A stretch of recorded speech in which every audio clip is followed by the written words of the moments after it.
That's right, y'all. Welcome back. Welcome back to the Yacht Club on the LA Drippers Podcast. It's your boy, Victor Spoils, manning this ship for you. Guys, I guess we got a lot to talk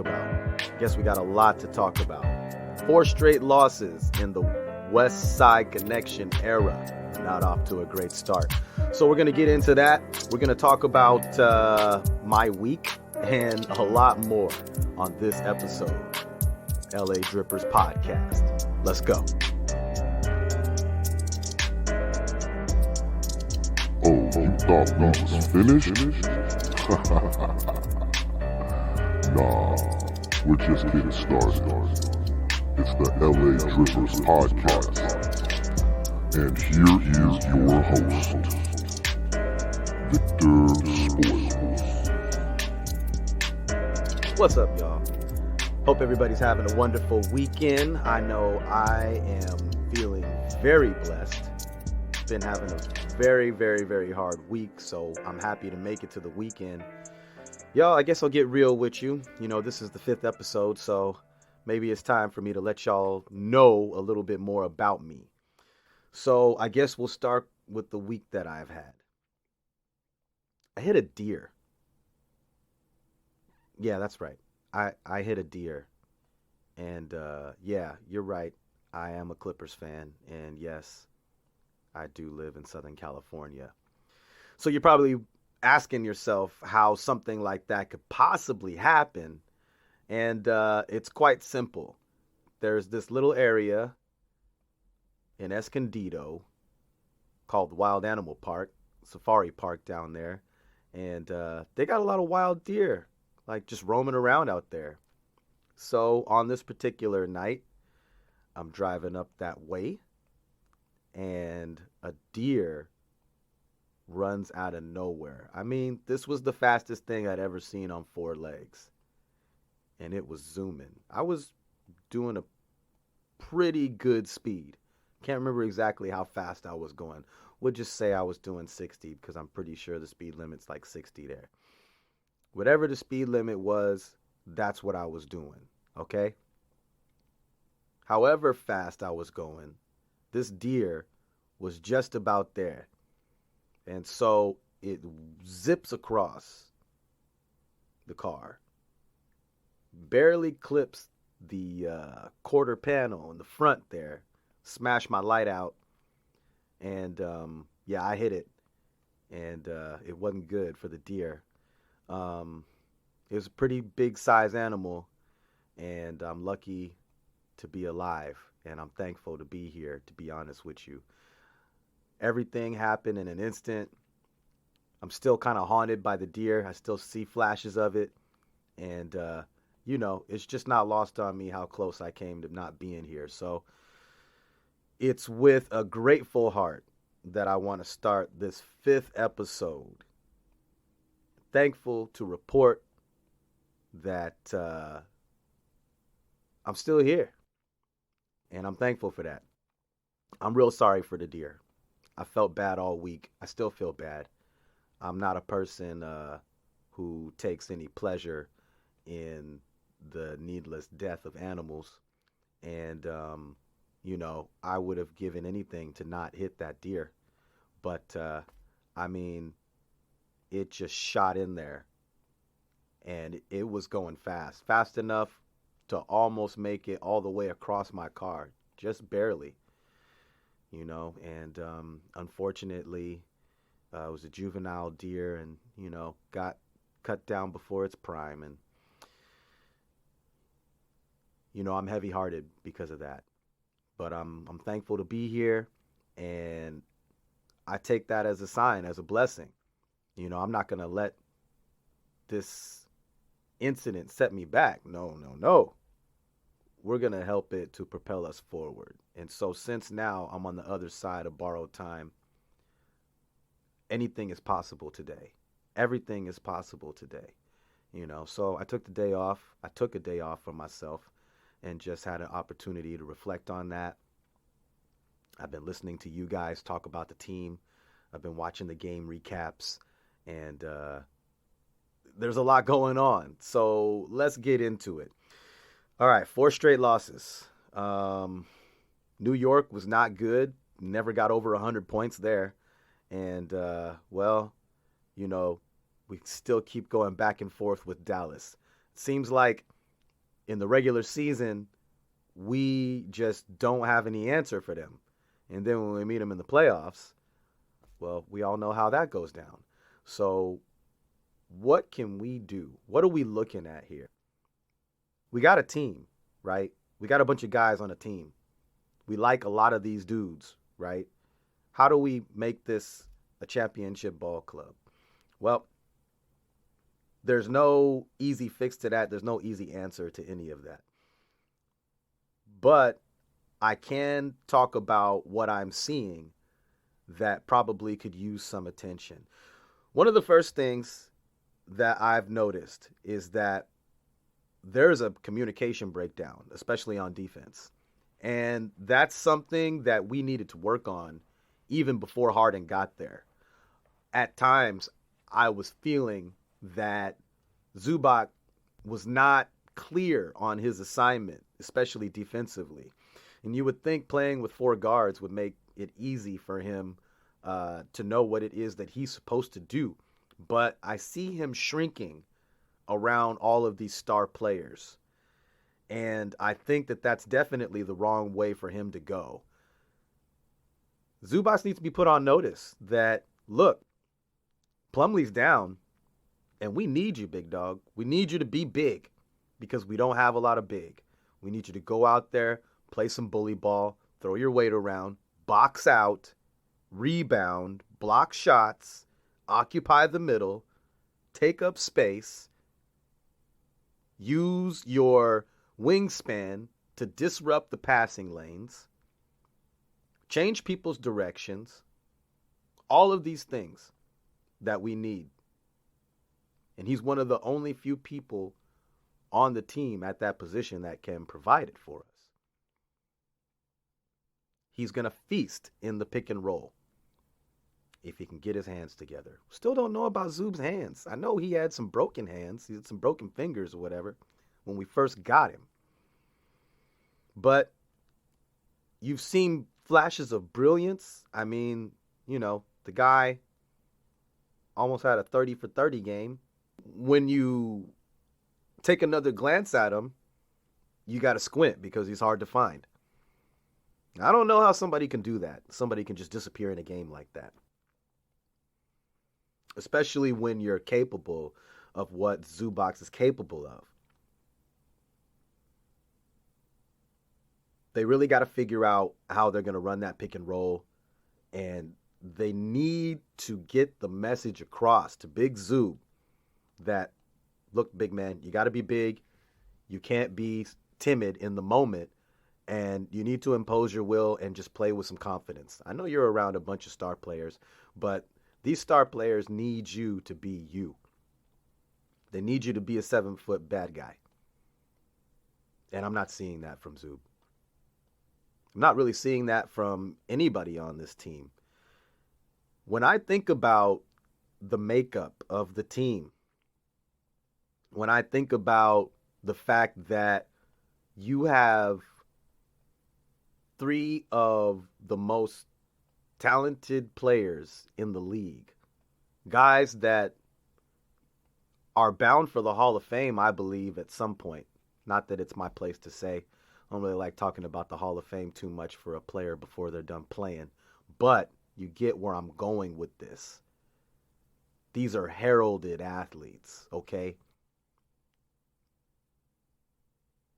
And Paul George, James Harden, and Russell Westbrook have 0 rings combined. It's one of the longest tenures. All of the talk about injury, all of the second guessing, the not so fun pet names and all that type of stuff. You would think that these guys would be really pissed off, that they would have a chip on their shoulder. You would think that Paul George would not be the only one on a bully campaign right now. A lot of what we need is confidence. A lot of what we need is someone. One of those four needs to step to the forefront and say, give me the ball. I'm going to take us there. And if one of them would do that, the rest of the team would say, here you go. Take it, big dog. And that could be a different guy every night. See, that's what a lot of people miss, you know. And during the better days of wrestling, I found myself partial to the New Day. What I liked about the New Day is the same thing that I liked about squads like Demolition and even Legion of Boom. Legion of Doom. What am I saying? I'm confusing my stuff. The Legion of Doom, right? 3-man, 4-man tag teams. Demolition had 4 dudes at one point, I believe. You put anybody in there. You don't have to rely on these 2 dudes. You can switch it up. It can be any combination that you need. It will start 3 of you, 1 goes to the bench. Who had the best practice? Whose practice wasn't so strong? It doesn't need to be a set campaign. Like, we have so much talent on this team, we can literally play matchups every single game. And which is something that I think would definitely excite Coach Lou, is the opportunity to do one of the things that he really likes to do, and that's strategize to an insane level. They don't call him the chiropractor for nothing. He makes those in-game adjustments, okay? And I think he has a team that is capable of carrying out what it is that he's seeing on the court, what his vision for success is for the team.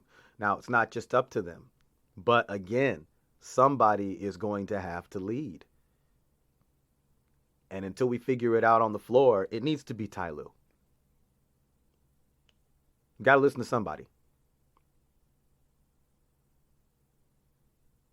I believe we're going to figure it out. Harden says he needs, a 10-game sampler or so. He needs about 10 games or so to figure it out. I mean, can't really begrudge him that. He's a human being. I hear a lot of stuff online talking about basically alluding to the fact that he should have it already figured out. And I'm like, how? How is that possible that he's already going to have it figured out just because he knows these guys, just because he's playing basketball? It's different. There is some strategy to this. It is chess. It's not checkers, ladies and gentlemen. There are levels to this type of thing. And you don't get around that. See, that's what a lot of people don't understand. You can do all of the cute things that you want to do, but at the end of the day, you got to play basketball. You can bring in whoever you want. You can subtract whoever you want. You still have to go out there and win the games. Now, if James Harden and the crew are telling me that their goal is to win games and ultimately get that prize of winning a championship, well, I kind of have no choice but to believe you. But what makes me feel a little bit better about that is the fact that, okay, we're talking about a bunch of hometown boys who surely don't want to shortchange the people that have supported them their entire lives, who would love nothing more than to not only win a championship in the state that they call home, but to bring the first championship to a franchise that calls home in the same city that they do. You're talking about immortalization. Forget hometown hero. You're talking about legendary status.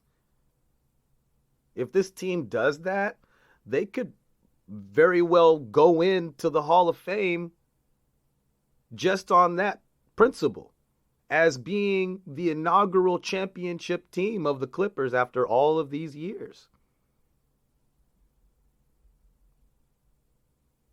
to definitely go down in the history books. We're talking about a legacy that most players do not have the opportunity to achieve. And to do it for a team like the Clippers, with everything that we've been through, with the type of fans that we have in Los Angeles, come on now. You got to think bigger picture. You got to start thinking on the level of someone who is great at what they do. Maybe you're great at what you do. Maybe you want to be great at what you do. It doesn't just happen. You don't just pick it up and then it's there. And even if you did have a knack for it, you still got to work that thing out. You got to perfect it. And it needs to be right before you can come to the people with it. Essentially, I believe that's what we're looking at here. Just a professional who needs a few days to get to know the company, walk around a little bit, read all the documents, learn the new company computers. You got to find the water cooler. They got to show you the little quirk with your computer because you're not getting a new one. So I got to show you how this one starts.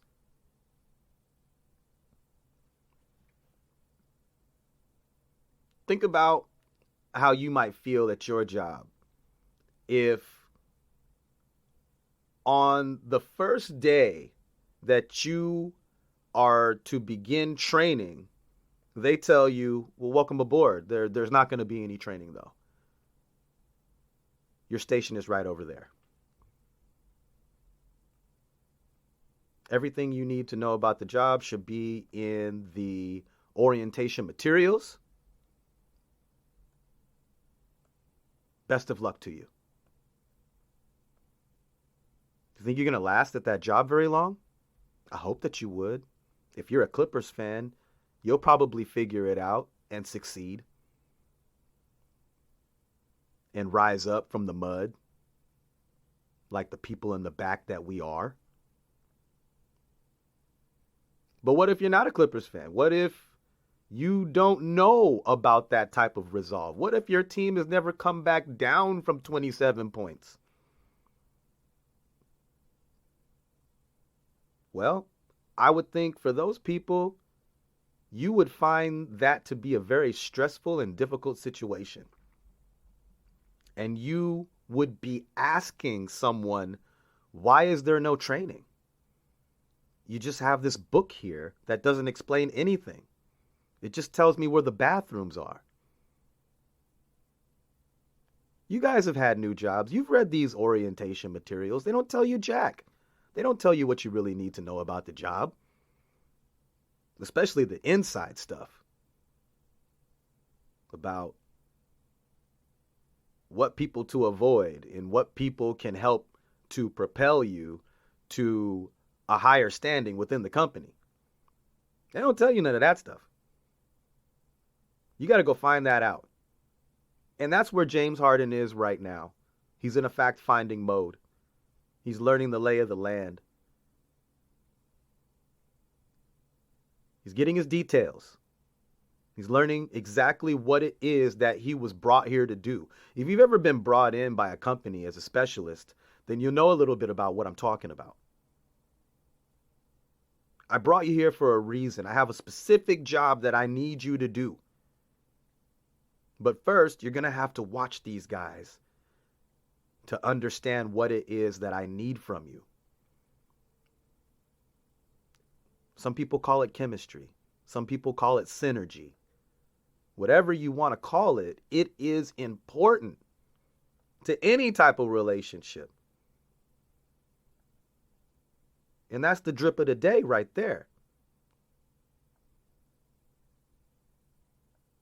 Is that you need those strong bonds in your relationship in order to forge lasting success.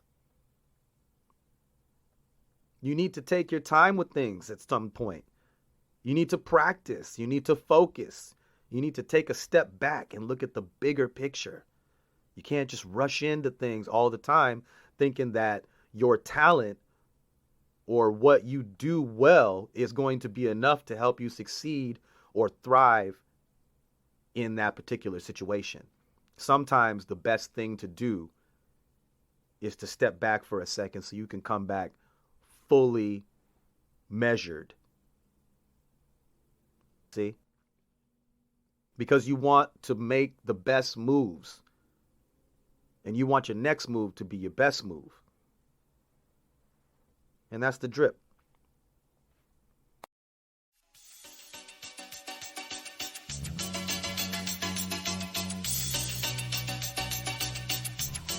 It's plain to see, you can't change me, cause I'ma be that clipper for life.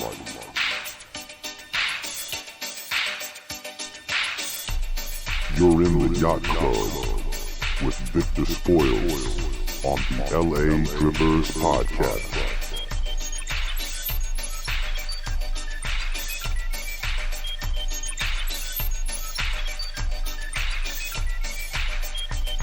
So we're 4 games in.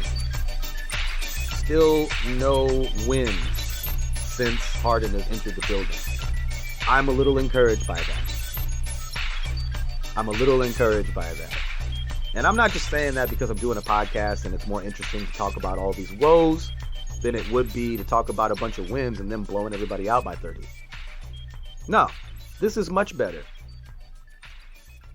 Because the losses give us an opportunity to learn.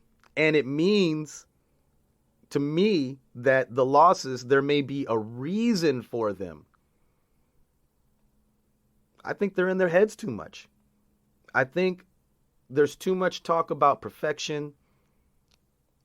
And maybe they're not using that verbiage.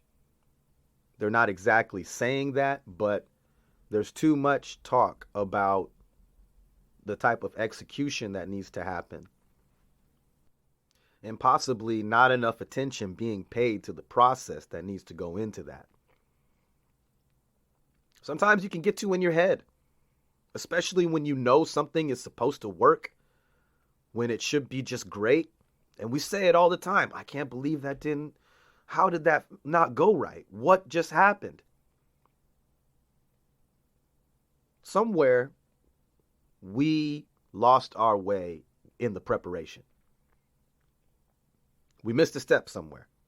We overlooked something.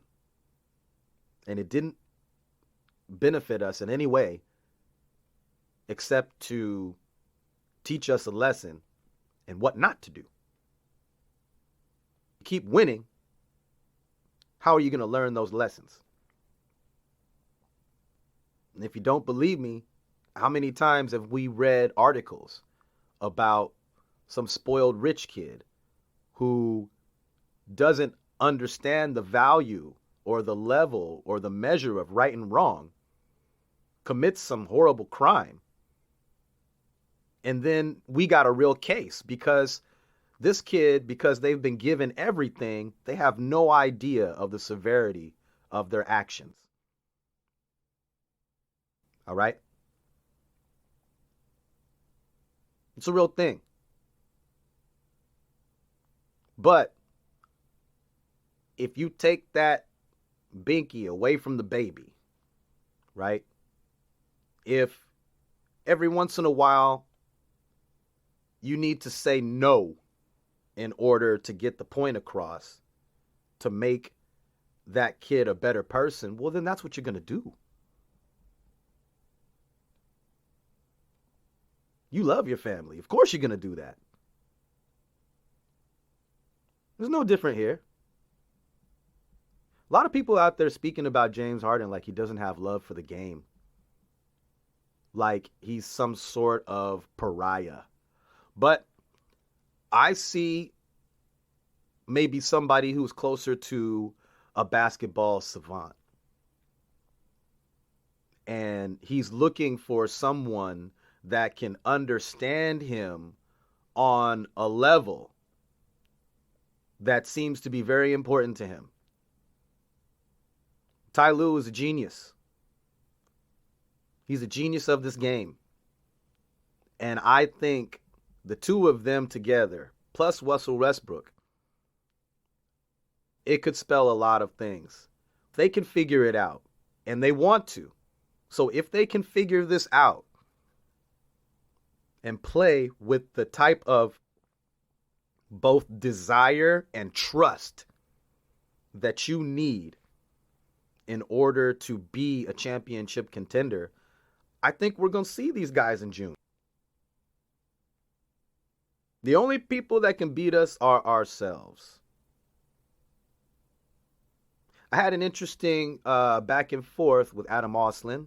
Shout out to Adam Oslin on Clippers Talk.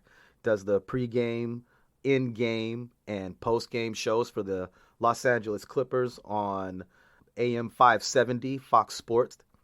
So if you get to check that out before the games, definitely get up with Adam.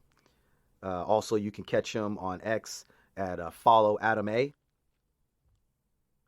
And so we had a conversation a little bit. He asked on Clippers Talk a question about this Big Four. And has there ever been a Big Four that has faced as much adversity? And I offered the '04 Lakers as a comp. It's not a great comp, but it was a comp. We talked a lot about whether or not the Lakers had been exposed by the Pistons, and the reason why they had gotten to the finals was basically because of the lack of competition that was in the West. I mean, at this point, you got to remember in '04, the Lakers are playing down to their competition. There's not a whole lot of things going on around them. And when you have Kobe, Shaq, Karl Malone, and Gary Payton on your starting squad, it's hard to just get out of bed in the morning, let alone to go out there and play and think that you're going to win a ball game against them. So you have to understand, especially with those four guys, people that know how to impose their will and leave their imprint on the game and are going to talk trash to you while they do it. It was probably very intimidating for a lot of guys in the West to even get up for that game, let alone getting up for a series, knowing that there's nothing you can do with Shaq. Somehow in the finals, it all fell apart. Yeah, Karl Malone did go down. But Kobe shot at a higher clip than Shaq with a lower field goal percentage. So I think that there are some comparables, because to say that we could not shoot ourselves out of a championship, well, I know that's not true. We've watched Golden State do it. I've watched Steph Curry shoot himself out of a game, shoot himself out of a playoff, shoot himself out of a championship. And that's what I worry about. The ego is not a problem now. The ego part that I worry about is that, and this is from Ty Lue's point of view too, is that they end up forcing things because they believe it should just work, instead of being flexible to the fact that there are going to be teams who can match you on a cerebral level, and that you're going to have to come at this a different way. And that's hard to hear when you have so much talent, so much physical talent, that I really don't need that from you as much as I need your brain.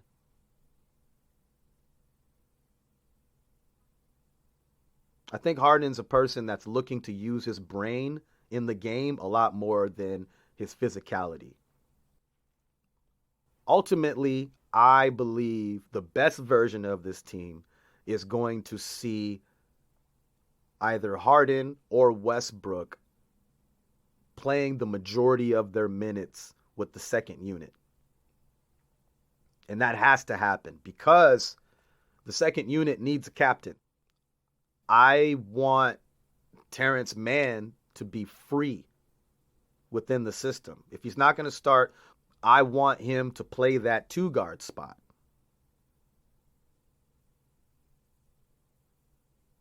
I would love that. You're looking at Diabate coming in there. I would love to have a facilitator for him and somebody to run the offense and knows how it needs to be ran. I'm looking at James Harden because I would like to have Westbrook start for us. He creates our pace. He gets us started early so that we're not down 12, 18 points at the end of the first half. He's got us ready to go from the tip. And I like his chemistry that he's been building with the starters. Also, we know that Zubac is probably going to be a guy who's going to be playing some minutes within that second unit as well because we're thin at the big spot. Granted, he stays out of foul trouble in the first quarter. I think that you could see him staying out there with the second unit now that we have Mason Plumlee is going to be out for some extended time. So what I look for is an opportunity for Harden and Zub to run that pick and roll, creating space. You got Bones Highland, you got Norman Powell, and you have Terrence Mann. And you could run another guard wing lineup if you want to. But you're looking at a lineup where Norman Powell is looking to score. Terrence Mann, you take the handcuffs off him, he's looking to score. Bones Highland's looking to score. Harden gets to facilitate and also is going to find himself in some open shots. Plenty of opportunity for Big Zoob to eat off the boards. And Harden and Zoob can run that pick and roll. Now that sounds like a bench that can give us 40 to 55 points a night. And then obviously, if we need it, see, that's the thing. We should not even need Paul George, Kawhi Leonard, Russell Westbrook, and James Harden to start, to be on the floor at the same time. We should never need that much offense. We shouldn't be down by 30, ever. Ever. So it shouldn't be a problem for somebody to sit or to somebody to rest or to somebody to be subbed out or play more minutes with the second unit than the starting. Everybody's saying the right things. And if it's really about winning, we're going to find that out real soon because there just is no reason that we should need to have all four of those guys out there on the floor at the same time. They do too many of the similar things. They're all wing players. They all are better with the ball in their hands. And so, like I said, I worry that the ball will stick. Got to come up with an offense. We got to come up with a strategy. What I saw from the Lakers in 2004 was that when things were not going their way, they had nowhere to lean, nowhere to go. They didn't spend enough time trying to run the triangle. Gary Payton and Karl Malone didn't know the triangle like that. And they didn't have time to really learn it and perfect it. They didn't spend enough time doing that. There was no fail-safe. There was nothing that the team could rely on to go to when they're fried and they're not even thinking straight. They didn't get a chance to build that chemistry, or maybe they did get a chance to build that chemistry and they thought that, hey, who's stopping this? Who's going to stop it? Well, A team that's playing fundamental basketball can stop it. A team that is dedicated to defense, getting out in transition, finding the open man. A team with no stars. That's the team that gentlemen swept the Lakers in '04. And yeah, we could talk about some injuries and stuff like that, but how is that any different from what the Clippers face? We all know that we could lose a guy at any time. It's been happening for the last 4 years. We all know that Paul George especially may attempt to shoot himself out of a situation or shoot the Clippers out of a situation. We've seen Kawhi do that too. It's worked for us on a few occasions. We are those comeback Clips. But more often than not, it's not a winning strategy. How we get back into games is by reasserting ourselves on the defensive end and boxing out. I believe that great defense leads to more shots falling. And there's a bunch of ways that happens. You know, you get out on transition, you get some easy looks. Maybe the team that you're playing is terrible in transition defense, fast breaks, all this type of stuff. But great things happen from rebounding and defense. That's where championship teams are built.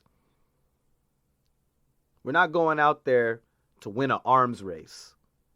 We don't need to score 150 points a night just to win a ball game. And that's not the kind of basketball I really want to see. Let's go out there and shut some people down.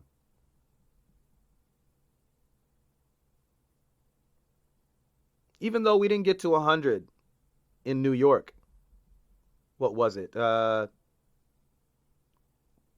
points and 111 points. It's respectable on defense. I mean, especially with the Knicks, we held them to 100 points. And our shots are not falling. A lot of wide open looks, not falling. Too much second guessing. Too unselfish. You got to remember, the purpose is to win the ball game. How we look doing it, far second. Very distant second. I don't care how we look doing it. I'd love to see some efficient basketball. I'd love to see a reinstituting of the fundamentals as being front and center and important. We got to box out, guys. We're not going to do anything if we don't rebound the basketball. And I said this before we went on the New York road trip. We're going to face a lot of big teams. A lot of guys who don't have problems with size.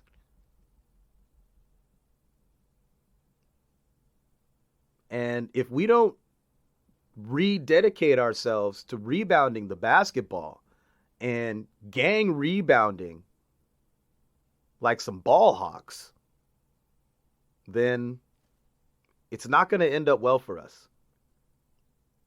If we're going to be shooting a lot of long distance shots, and if the league is falling in love with the three-pointer so much, we don't have to have somebody under the rim at all times. Because the likelihood of a long distance shot rebounding just, within 2 or 3 feet of the rim is not very likely. When you see Russell Westbrook getting offensive rebounds, he's flying around all over the place. Zipping in there. Stealing the rebounds from unsuspecting big men. We're not the only team that has some questionable communication out there. Russell Westbrook has been putting on a clinic as far as exposing teams and their lack of defensive communications, because he's been all over the place. especially defensively, sneaking up on people and things like that. No one's ever going to have an answer for that. His motor's too good. Too much high octane. So I'm not worried about whether or not it's a good fit. I'm not really worried about any of that. I know that it can work. The question is, are they going to put that in? Are they going to put in that work? Do they realize that there's only really one way to do this, and that's doing it right? Like, you don't want to come to a situation to form more good pieces so you could play less efficient basketball. I think that if you're looking at it that way, you've got it all wrong. But I do think that coming to a team with a bunch of stars on it can alleviate a lot of the pressure and responsibility of having to shoulder every win for yourself. So I'm looking to see, are they going to delight in that process? Are they going to have some fun sharing the basketball? And at what point is one of these guys going to emerge from the pack and say, hey, hop on my shoulders. I'm feeling it. I got this. I would like for it to be Kawhi, because he's one of the only people on the team that understands what it means to have a championship. Now, I understand Kawhi is more of a lead by example type of guy, and it's not really necessarily his style to be the type of leader that we're used to seeing. But, hey, Kawhi gets to be his own man. And that's what we love about the guy. We love the fact that he just goes out there and goes to work. I heard somebody saying that he doesn't do anything to promote the game, and he only plays 50 games a year. And I think that's a very one-sided statement, and that's very unfair to Kawhi and to the NBA. Every time you lace them up and you go out there and you perform, there's somebody who may be watching you for the first time.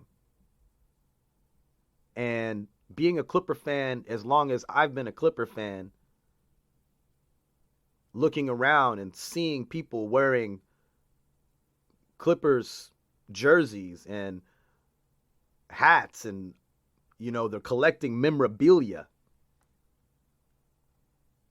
How can we say that he's not having an impact on the league, that he's not promoting the sport? By him showing up and a commitment to the type of excellence that he's after. Maybe to the point where maybe that's why we don't see him so much, because he's not going to come and perform for you when he doesn't feel that he could do the league or himself justice. You're not a hero to me if you go out there and play injured. If you play hurt and you can recover, that's one thing. But I don't need you to go out there and play injured and further injure yourself and risk the opportunity to feed your family doing what you do just so I can watch. I don't have no bloodlust like that. I wish the best for you. When I see you step on that court, it doesn't matter what team you play for. I'm wishing the best for you personally. And if you're in a Clippers jersey, yeah, I want you to win every time. But across the league, in every league, I wish nothing but safety, security, and health for every single player to lace them up. It's only right. And I think that anytime a player goes out there and gives his all to the game, becomes a champion, then yeah, he's doing as much as anyone to promote the sport of basketball and to promote the NBA. We can all blare our trumpets for the NBA, but there's not a greater ringing endorsement than a player who has a commitment to their own greatness, that we get to see it and see it happen. Everything that people have to say about Kawhi this, Kawhi that, when he does make it on the court, he makes you remember. And it's funny that the only reason why he doesn't have the overwhelming respect of the media is because the media is making comments like that. You just told me everything I needed to know about you. That's why you don't like Kawhi, because you don't have any access to him. If you had more access to him, if he talked to you, if he spoke on behalf of the NBA, if he had a podcast or anything like that at all, you wouldn't have the things to say that you have to say about him. And that's incredibly unfair because he doesn't owe you anything. He does his interviews. He speaks to the people he speaks to. I don't hear him being abusive or disrespectful to anybody. And we've heard some superstars being disrespectful and dismissive to the media. That's not necessarily been Kawhi. He'll answer questions. I've listened to him this whole year answering questions. In fact, as the years go by, I feel like he's even more personable. So it's really hard for me to understand where you're coming from, Jack, when you talk about a player of the caliber of a Kawhi Leonard not giving anything back, essentially, to the NBA. Doesn't owe them anything. Guy shows up and plays. When he's injured, he doesn't. When he plays, he's great. End of story. Look, Nikola Jokic doesn't do anything to promote the NBA either. To the point where he tanked the last week of the season, so he didn't have to worry about winning the MVP trophy. And you can see it. His numbers dipped. The last few games of the season, he basically just handed that trophy to Embiid. Why? It's a distraction. He moved on to bigger things. Now, how is that not something that is less flattering for the league? Wouldn't you love to have a 3-time MVP?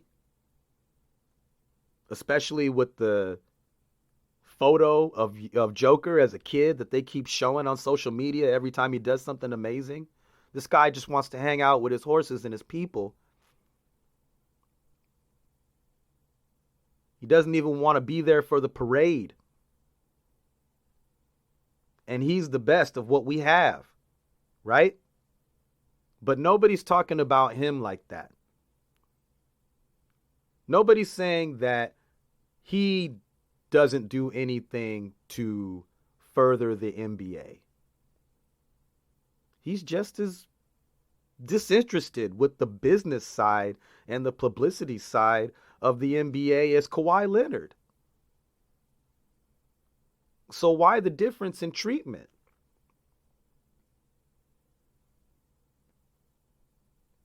Maybe because a lot of people put a lot of faith, and by faith I mean funds, money, reputation, into backing Kawhi and the Clippers, and we let them down. Injured or no, we let them down. That's how they feel. It's not how I feel. I don't feel let down. I'm proud of my Clippers. I'm proud of these guys for battling. I'm proud of these guys for showing up every year after the disappointment and putting on their lunch pail, getting that hard hat out, and going to work. I just need for it to work this year. We need for this to work. You feel me? We watched our team get torched from three for 3 games. Julius Randle's out there out rebounding us. Lively's out there out rebounding us.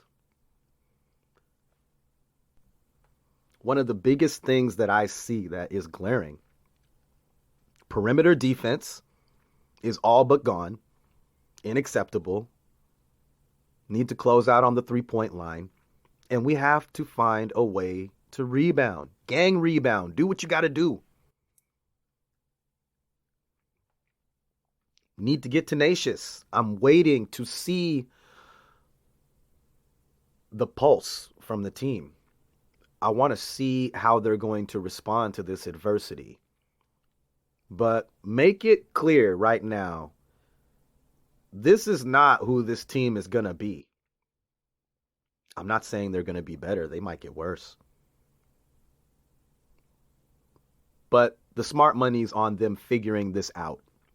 It just may take a little bit of time. But we'll see. There are a lot of question marks about this team, most of which have very obtainable answers.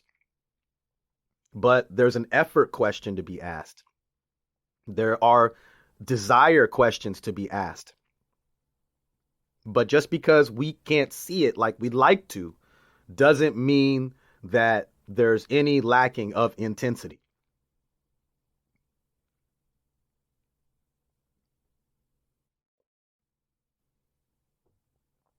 These are a bunch of guys on that California cool. Maybe a bit too laid back for their own good. But I think that that's something that can change. We just need the proper leadership and somebody with a plan. Somebody's got to have the compass in their hand.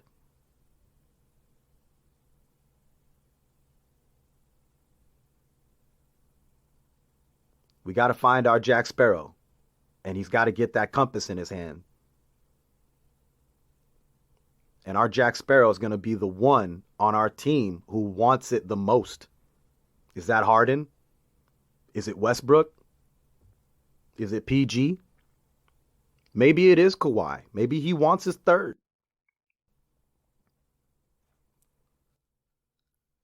But I know one thing. Leaders have to emerge. This is not a situation where everybody's going to be looking at each other as equals, right?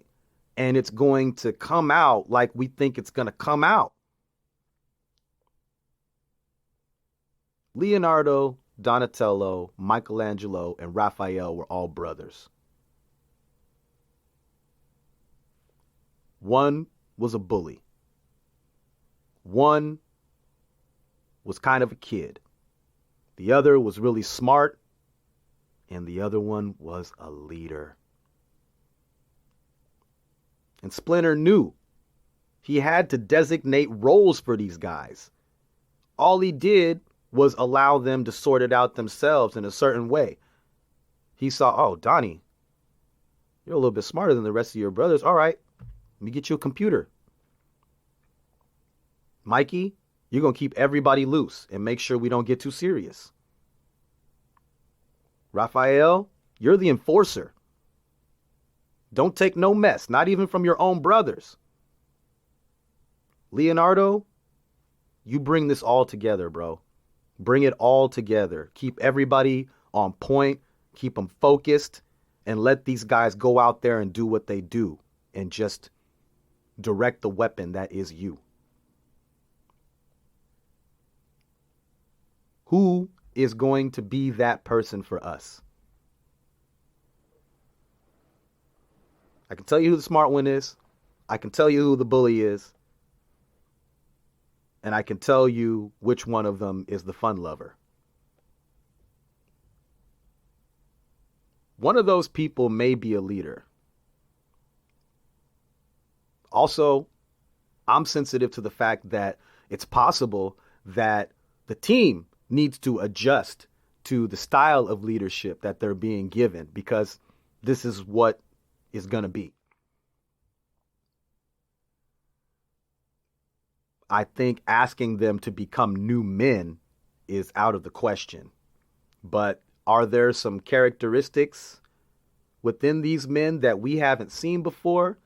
Are there things that they possess that, though, need to be practiced? Are things that they can actually use to flourish their games?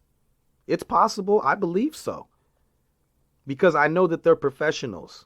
And that is what it means to be a professional, to be proficient in something, is that you know it all the way around. Remember that, y'all. We're talking about professionals, and that means they know their thing all the way around. So asking James Harden after, 10 years of 30 points a game and all of that to become a distributor, it's not as difficult for him as it may have seemed for us. Overnight, James Harden's putting up 13, 15, 19 assists. And we're like, oh my God, what is going on? But for James Harden, it was Tuesday. All he needed to do was to get on the same page. Just tell me what you need me to do. Okay, cool, I got it. How do you want to do that? Cool. Why you think they call him the chef? How you want it? I'll cook it up for you. How you want it? Just let me know. Okay? You want some fries with that? You want to supersize it? What you need? But you got to tell me what's on your palate. You can't just be like, what do I look like I'm hungry for? Do you know how long that would take in a restaurant? Feed me according to how my face looks. How far you think that's going to go? And yeah, there's going to be some people that are going to be pissed off because they came in there for a salad and the guy thought they looked like they needed some chicken parmesan. Shoot, you might have a problem. Not a recipe for success. The success recipe is simple. It's about focus. It's about discipline. It's about selflessness and seizing opportunity.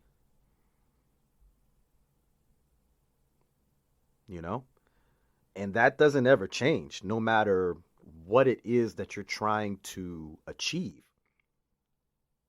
Focus and discipline, tenacity, all of these things are qualities that will help you in order to become the best version of yourself. That's what I want to see for this Clippers team. I want to see a little bit of imagination. I want to see a little bit of reinvention as far as these guys stretching the outer limits of their basketball IQ. So you're talking about four players that are very smart about the game.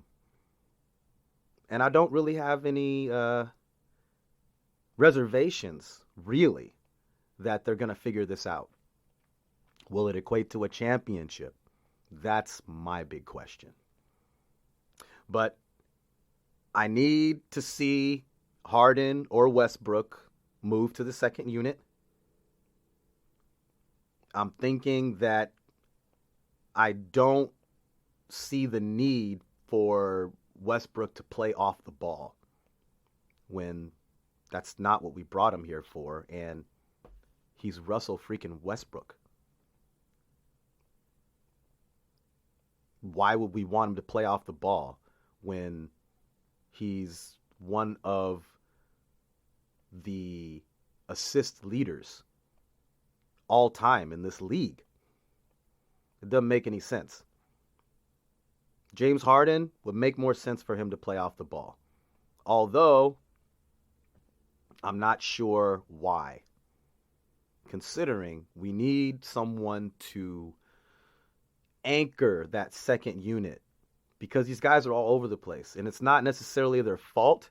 It's kind of hard when you have the moving pieces that you've had over the last 4 years. It makes it hard for a role player to define his role or have his role defined for them, because you're starting 1 minute to spell some guys, and then you have another completely different role that you have to play in 2 weeks, and then it's back to your original role that you started in training camp. That can be a lot for a young player.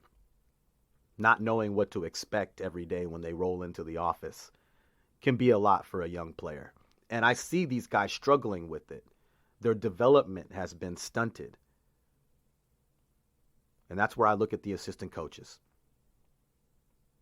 This is going to be a group effort, guys. Top to bottom, you know? But yes, it can definitely get done. Will it equate to a championship? I believe it can. But we need to see it. A lot of issues to clean up. Like I said, rebounding and perimeter defense, two of the big bugaboos. There's a lot of things that we seem to be regressing. The transition defense, which had been so good, now not so much. We got to have these young guys step up. And I mentioned that as one of my keys to victory for the season, even before the trades, is that these young guys, it's time. They have to step into their role confidently. They need to do the things. Coffee can definitely give us some of the play that Rocco was capable of. He needs to be more confident.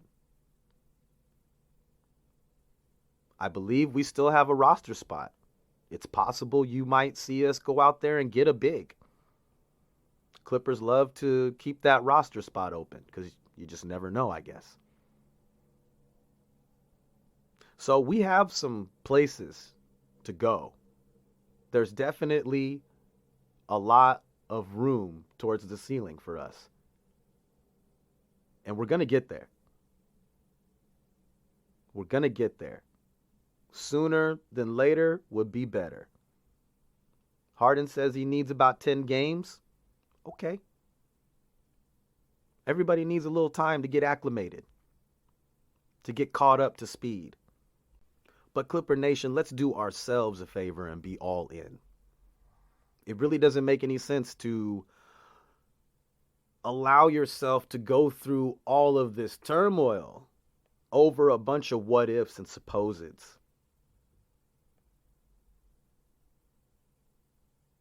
What is this? Where are we at? We're like 9 games into the season. It's not time to hit any panic button yet. And I don't really think that time is coming. Again, I'm encouraged by the losses from the simple fact that obviously they're doing something and trying to implement something, a system, if you will, and stick to something and get it going. It's more likely that when you start shooting the ball when you start to shoot the basketball the right way, when your form is correct and you're using the right mechanics, it's going to be short. It's going to be short. And that should be enough to let you know that it's right. It's going to be straight. It's going to be true, but you're going to be hitting the front of the rim like crazy. Or maybe even airballing. But that's encouraging. That is encouraging. Because now that your shot is set and you're shooting true, you got proper finger spacing, your palm is placed in the right part of the ball, you're getting that snap off the wrist. Now all we got to do is worry about your legs. You get the right lift, that's the extra little bit that you need to get the ball through the net. It's a process. It's called practice. We talking about practice, okay? You know? That's all it is. And if you don't think that this Clippers team is capable of putting in some good practice, well, I mean, I would ask you to go look at some tape from training camp. Now, granted, yes, you're saying, Victor, it's a different team. Not entirely. The soul of the team and everything that they're trying to do, none of that has changed. I believe this version of the Clippers is going to buy in just as our group over the summer did. I'm so sad to see Batum and Rocco depart. I'm happy for Marcus Morris that he's had some success in Philadelphia. You know? But look, simple and plain.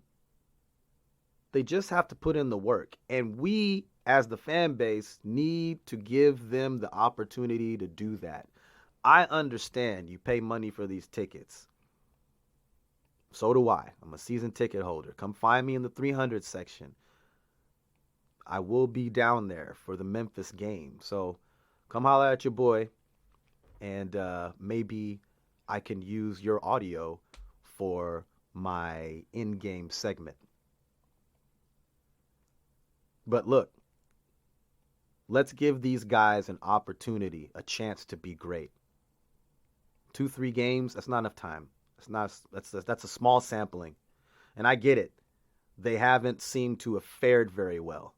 But I believe these losses, in the way that we've been losing, to actually be an encouraging thing. Because I'm noticing that this may be due to strategy being implemented, as well as a comfortability that needs to happen among these players, not wanting to step on toes and all of that type of stuff. They know each other, but they haven't all played together on a team. With a championship on the line. So let's give them the space and the time in order to do that. Okay, so we got Memphis coming up. That's a 12:30 tip-off Sunday, which would be, well, 12 hours from now, actually, because it's 12:30 a.m. as I'm talking to you. West Coast time, of course. Memphis is 1-8. It's either a trap game or an opportunity for us to get right. Missing some bigs. Maybe we can get in there and get these rebounds. But make no mistake, Memphis is a physical team. And we're going to have the same issues with them that we've been having. You've got perimeter scorers. You've got big bodies. We need to figure out how to play around that, because we don't have bigger bodies. The perimeter defense needs to be there. The transition defense needs to be there. The communication on defense needs to be there. A little more selfishness in moments when you know it's your time. Not your turn, but your time. And I think if we can get there, if we can look at it like that, who's got the hot hand? Who's feeling it?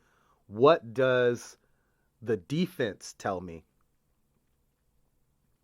You know, when you watch on Monday Night Football, right? And the quarterback is doing his cadence and he looks out over the defense. If he sees that the defense is set up in a set that could be detrimental to the play, what does he do? He audibles. He gets out of that. Check, check, check, check, check. Kill, kill, kill, kill, kill. Get out of that. Let's run something else. We need that mentality. We need to be looking at the defense and seeing what is the defense giving us, because we have so much talent. We can go to a 4th, 5th option. We can go to a 4th or 5th game plan. What are they giving us? Okay, let's work with that. We can sure up Zoob in those hands. I mean, he would feast. Pick and roll would be there all day long. The perimeter defense has to stay honest because you've got Kawhi and Paul George out there. Terrence Mann I think would be a better fit for the starting unit than James Harden. Of course, this is without a predominant power forward, somebody 6'10" and above, to actually play the 4. I realize Ivica Zubac needs some help. And it really sucks to see Plumlee go down. I'm not sure what we're going to do. But I know until then, we got to handle it ourselves. Gang rebound. Let's just get out there and do what's necessary. And if they can do that, we just may be hoisting that Larry O.B. in the summertime. All right, guys, I'm going to get out of here. I've been talking and yapping at you for long enough. I got to get some sleep because I got to get up for this game tomorrow. So until then, I want to thank you for being here in the Yacht Club with me on the LA Drippers Podcast. You'll be able to catch me Spotify, Amazon Music, iHeartMedia, all of that. Socials are Instagram, LA Drippers, X Twitter, whatever it is. That would be LA Drippers Pod. Thanks so much, guys, for checking me out. This is just the beginning. I'm going to let you know a little bit more and more about behind the scenes and what we're doing. Like I had a back-to-back gig. We had 2 shows in Los Angeles last night. I played drums for 7 hours. I drove 200 miles. So when I talk about what this team needs to do in terms of their professionalism and being an entertainer, I know exactly what I'm talking about. These guys will never play 7 hours of basketball professionally in a day. Nobody's ever going to ask them to do that. I know what it is to play 13 shows in 15 days. 4-hour gigs. Playing drums for 4 hours is no joke, y'all. But I love it. And so I do it. And I don't complain. Yeah, I play hurt all the time. But that's because I'm the people in the back. I'm a Clipper, baby. And that's how we do it. It's the LA Drippers Podcast. Thanks, y'all. It's plain to see you can't change me, because I'm gonna be that Clipper for life.